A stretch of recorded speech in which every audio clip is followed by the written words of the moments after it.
আজ তোমাদের এই ভিডিওর মাধ্যমে অনুস্বার যোগ এর উচ্চারণ কিভাবে করতে হয় তা জানাবো। আর আমার চ্যানেলে যারা প্রথমবার এসেছেন তারা সাবস্ক্রাইব করে পাশে থাকবেন।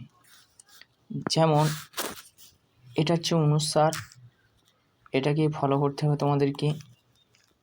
যেমন অংশ, অ অনুস্বার অং তালে স, অর্থাৎ এর সম্পূর্ণ উচ্চারণ হবে অংশ।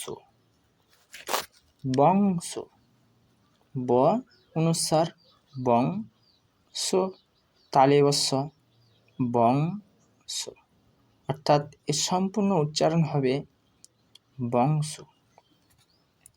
সিংহ, দন্তস্বয় হস্যই অনুস্বার সিং হো, অর্থাৎ দন্তেশ্বয়ের সাথে হস্যই যোগ হয়ে সি হয়েছে আর অনুস্বার দন্তস্বয়ের সাথে যোগ হয়েছে, তাই সিংহ, তাই এর সম্পূর্ণ উচ্চারণ হবে সিংহ।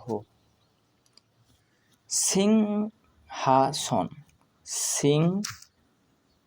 সিংহাসন, অর্থাৎ দন্তস্বয়ের সাথে হস্যই যোগ হয়েছে আর অনুস্বার সিং হা, হয়ের সাথে আকার যোগে হা হয়েছে, তাই সিংহাসন দন্তেস্ব দন্তেন্য সন, অর্থাৎ এর সম্পূর্ণ উচ্চারণ হবে সিংহাসন, সিংহাসন। হিংসা, হয়ে হস্যই অনুস্বার হিং, সা দন্তস্বয়ে আকার সা, হিংসা, অর্থাৎ হয়ের সাথে হস্যই যোগ হয়ে হি হয়েছে আর অনুস্বার তার সাথে যোগ হয়েছে, তাই উচ্চারণ হচ্ছে হিং সা, দন্তস্বয়ের সাথে আকার যোগ হয়ে সা হয়েছে, তাই এর সম্পূর্ণ উচ্চারণ হবে হিংসা, হিংসা।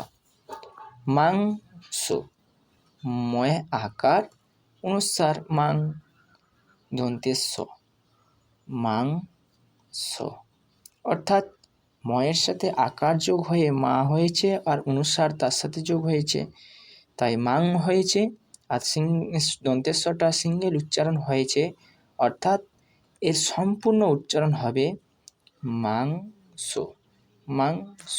আবার তোমাদেরকে একবার দেখাই। অংশ, অ অনুস্বার অং শো, অংশ, অর্থাৎ এর উচ্চারণ করলে তোমরা বুঝতে পারবে অংশ। বংশ, ব অনুস্বার বংশ তালে বস, বংশ। সিংহ, দন্তস্বয় হস্যই অনুস্বার সিংহ, তাই উচ্চারণ হবে সিংহ।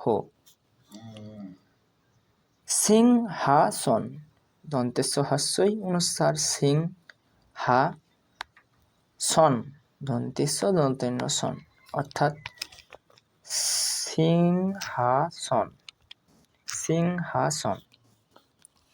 হিংসা, হয়ে হস্যই অনুস্বার হিং, সা দন্তস্বয়ে আকার সা, অর্থাৎ হিংসা।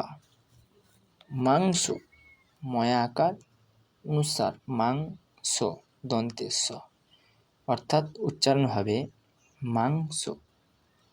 এইভাবেই তোমরা উচ্চারণ করলে সহজে অনুস্বার যোগের উচ্চারণ তোমরা সহজে শিখতে পারবে।